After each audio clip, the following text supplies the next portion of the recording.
салом бинандагони азиз, имрӯз 15 ноябр аст ва ин барномаи хабариву таҳлили ахбори озодӣ. Ба мавзӯи асосии барнома таваҷҷӯҳ кунед.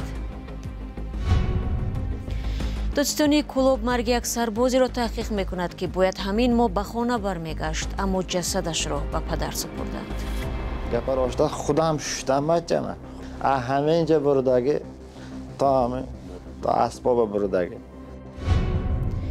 نیروهای انتظامی در یکی از انبارهای شهر مسکو با بهانه جستجوی اکای صبور دهم مهاجر را به زانو شناندند.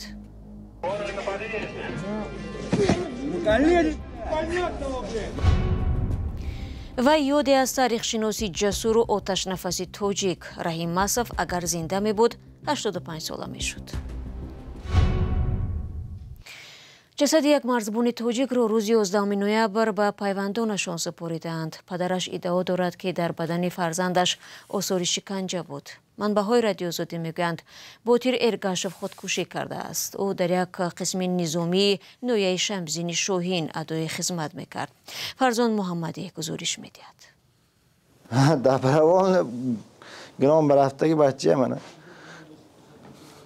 سفید به پیچلک کرد آورده من دستم رو داد من قیمه کرد. پدر باتیر ارگاشف از مرگ مرموز پسرش در یک قسم نظامی قشون‌های سرحدی ناحیه شمس‌الدین شاهین به حیرت افتاده است. زیرا تا به اتمام رسیدن خدمت عسکری فرزندش روزهای به شمار مانده بود. او را روز 11 نوامبر در زادگاهش دهه دهمای ناحیه جبور رسولوف دفن کردند. 2022 برفتگی من 24 آمدنش در کار بود. من 14 امروز آمدنش در کار بود. روز 10 من این زاد روزش بود. دادرشه. همون روز این تلفن کرده تبریک کرده. مادرش کرده آزانان کرده. پگش به بچه من قیمه کرده آورده داد. پیوندانش میگویند جسد باتیر ارگاشف 20 ساله را نمایندگان ریاستی مرزبانی کمیته دولتی امنیت ملی تاجیکستان با همراهی مسئولان مقامات محلی ناحیه جبور رسولوف سپرده گفتند که فرزندش خودکشی کرده است. ولی آنها به این گفته‌ها شبهه دارند. زیرا در صحبت با خانواده این سرباز باری هم از خدمتش در صف قوه‌های مسلح شکایت نکرده است. مایه کاوت دوت مایه ما گپر آشتا خودم شدم بچه من خودم شدم فعلم کردی خودم شدم همینجا بردگی تا همین ویگه تا اسباب بردگی بچه بودن دوختا پت افتگی دوتا کله همینجا بردگی دوختا پت افتگی نه همینجاش به یک تا کلان ویه جای همین کد زدگی میکیم چیزی زدگی لباش همه خود در دخار رفته است. در همین حال منبع‌های رادیو آزادی در ولایت ختلان گفتند که از روی این حالت دادستانی حربی گارنیزون منطقه کولاب تفتیش پیشکی را شروع کرده است. بهادر ارگاشف پدری باتیر ارگاشف هم میگوید برای دریافت حقیقت تا زینه‌های بالایی مراجعت خواهد کرد. همین کیم کشته باشد کیم دیگه باشد همین یافتم اما یک نشانیت شد. значит من میدانم که دولت های من بچه من کیم کشتگی باشد یافت نشان داد. امروز بچه من کرد فقط همسایه میکند دیگرش میکند سال کیم خدمت میکند اینه دیده. مرگ سربازان تاجیک در صف نیروهای مسلح حادثه نو نیست. در گذشته هم در نتیجه تصادف و مناقشه به هلاکت رسیدن آنها مشاهده شده است.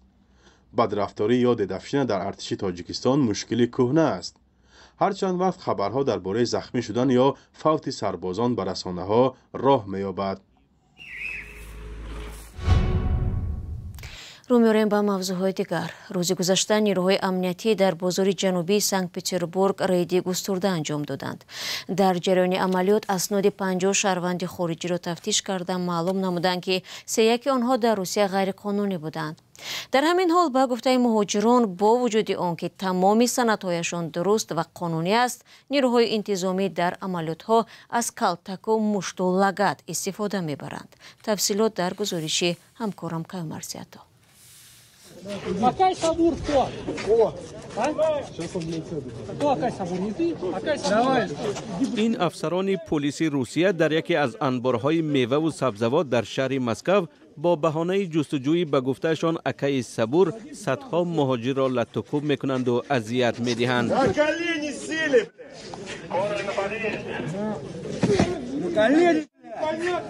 وزارت کارهای داخلی روسیه هفته روان از انجام عملیات نیلگال 2024 گزارش داد، اما به نظر می رسد که رید نیروهای امنیتی همراه نمایندگان حرکت ملت‌گرایانه روسیه آبشینه یا جمعیت روس‌ها همانا در شهر و ناحیه‌های این کشور ادامه دارد. مهاجران کاری میگویند تفتیش در خوابگاه‌های آنها در پایتخت روسیه به طور گسترده و با یک بیرحمی مخصوص گذرانده می شود. از جمله در عکس و نوارهایی که دسترس رادیوی آزاد شد در بدن مهاجران تاجیک آثار کلتک‌کاری و لطوکوب دیده می شود. نمیدونیم چیکار کنیم. داکومنت‌ها 100% رегистрация гражданства و دمای гражданства دار یک از دستکار خوبه به هیچی پروست اومدن در اومدن آروژیا خطی پارون کردن ترسوندن و دمای پروست اومدن زدن رفتن. این هم در حالی است که به گفته جبر دیده ها همه سندهای بود و باش و کار آنها در روسیه قانونی بوده، برخی هم شهروندی این کشور را گرفتند. به نقل یکی از مصاحبان ما، رید در نصف شب آغاز یافته مهاجران را تا نصف روزی با شکم در روی فرش خوابانده و اجازت بلند شدن را ندادند. فشار به مهاجران کاری به خصوص شهروندان تاجیکستان در روسیه بعد حمله به تالار کنسرتی کراکوس بیشتر شد. حالا بازداشت و حبس، اخراج و استرداد و حالتهای فراوان پایمال کنی حقوق انسان از مشکلات رقمی که مهاجران تاجیک در روسیه است. رئیس دومای دولتی روسیه روز سه‌شنبه در تلگرام نوشت که از آغاز سال 2024 در این کشور 13 قانون محدود کننده مربوط به مهاجران قبول کرده شده است. در این بین روز 14 نوامبر ولادیمیر پوتین پرزیدنت روسیه در ملاقات با لیانید سلوتسکی رهبر حزب لیبرال دموکرات روسیه راههای خلاص شدن از مهاجران به گفته آنها به کسب را مطرح کرد. البته مردم سوالهای دشوار از جمله مسئله مهاجران مهنتی را به میان میگذارند. ما با تشبث برآمدیم که آن را اکثر وکیلان از حزب روسیه واحد و دیگر همکارانمان دستگیری کردند، یعنی به مهاجران به اختصاص آوردن عائله‌های بزرگ خود منع کرده شود تا که منبع تشنج اجتماعی، نوبت‌پایی در درمانگاه، رفتار دشوار کودکان مهاجر در مکتب‌ها و دیگر چیزهایی که به عرف و عادت‌های ما به پایه‌های جامعه ما موافقت نمی‌کنند وجود نداشته باشد. به نوشته پایگاه خبری وژن استوری در 6 ماه سال جاری دادگاه‌های روسیه حکم راندن 86,000 مهاجر را صادر کردند. این از آمار سال 2022 بیشتر است. طبق اطلاع رسمی در نیمه اول سال جاری 17,000 شهروند تاجیکستان از روسیه بیرون کرده شدند. شما برنامه اخباری رادیو آزادی را تماشا دارید. یک سازمان غیر حکومتی گفته است تقریباً 9% جوان دخترانی از 20 تا 24 ساله در تاجیکستان به 18 سالگی نرسیده شوهر کردند. سازمان برابری در حال حاضر میگوید ازدواج‌های برمحل برای جامعه عاقبت‌های بسیار بد دارد و باید ریشه‌کن کرده شود. درباره این مسئله صحبتی داشتیم با دریانا گریزنووا، یکی از مؤلفان گزارش، و اول درباره وضع در تاجیکستان پرسیدیم.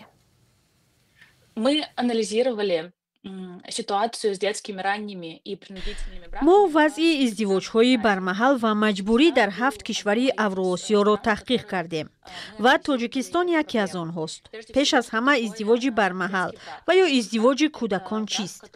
ازدواج کودکان یک عقد رسمی و غیر رسمی بین دو نوجوان است که هنوز 18 ساله نشدند. در گزارش ما آمار ازدواج کودکان و ازدواج‌های مجبوری را در تاجیکستان جمع آوردیم و بر اساس معلوماتی که متخصصان به ما دادند تقریبا 9% دخترانی از 20 تا 24 ساله به سن 18 نرسیده ازدواج می‌کنند. آمار دیگر این است که 7% دختران نورس از سن 15 تا 19 سالگی به تولد آغاز میکنند. این آمار است که ما در گزارش آورده ایم، ولی این رقم ها می توانند مقیاس واقعی مسئله را نشان ندهند. زیرا معلوم کردن ازدواج های برمحل با سبب های زیاد از جمله بی‌مسئولیتی مقامات انتظامی و پنهان نگه داشتن والدان و دختران مشکل است. آمار وجود دارد، ولی مشکل درک دقیق مسئله است. Эти числа могут не отражать реальный масштаб проблемы. سبب‌های اساسی ازدواج‌های برمحل چه هست؟ چرا والدان دختری را که هیچ چیزی درباره نکاح و زندگی مشترک نمی‌داند به شوهر می‌دهند؟ Можно выделить общие причины, по которым детские ранние принудительные... سبب‌های عمومی تاکنون وجود داشتن ازدواج‌های کودکان و یا ازدواج‌های مجبوری برمحل را می‌توان تقسیم بندی کرد. پیش از همه این خرافات، عقیده‌های کهنه درباره نقش زن و مرد است. از جمله در این باره که چگونه دختر باید رفتار کند، کی باید شوهر نماید و غیره و هکذا. سبب‌های دیگر عامل‌های اقتصادی است. متاسفانه یکی از سبب‌های اساسی کم‌بضاعتی است که والدین را مجبور می‌کند دخترانشان را به ازدواج برمحل وادار سازند. یعنی ازدواج یک راهی سبکتر کردن وضع اقتصادی و اجتماعی و یا بهتر کردن رابطه‌های خویش و تباری است. در عموم نمیتوان گفت که در تمام تاجیکستان مشکل ازدواج‌های برمحل را درک نمی‌کنند. در بعضی منطقه‌ها میگویند که این کار ممکن نیست. در دیگر محل‌ها چنین می‌اندیشند که اگر دختر در 18 سالگی شوهر نکرد، پیر دختر به حساب می‌رود. یعنی مسئله به منطقه‌ها وابسته است. اگرچه تصور درباره مشکل به تدریج تغییر می‌یابد، ولی عامل‌هایی که گفتم باقی مانده‌اند و سبب ازدواج‌های برمحل و مجبوری در تاجیکستان می‌شوند. Проблема детских ранних и принудительных браков в Таджикистане есть.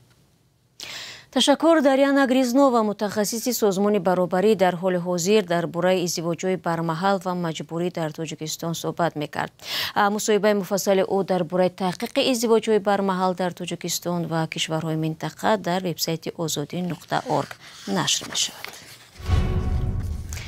академик Раҳим Масов, таърихдони маъруфи тоҷик, дар поёни умри шӯравӣ бо берун кашидани асрори пинҳони таърихи сиёсии солҳои 20 қарни гузашта ҳангомае дар доираҳои илмӣ барпо кард. 6 сол пеш ӯ даргузашт. Фардо зодрӯзи ин донишманди тоҷик аст.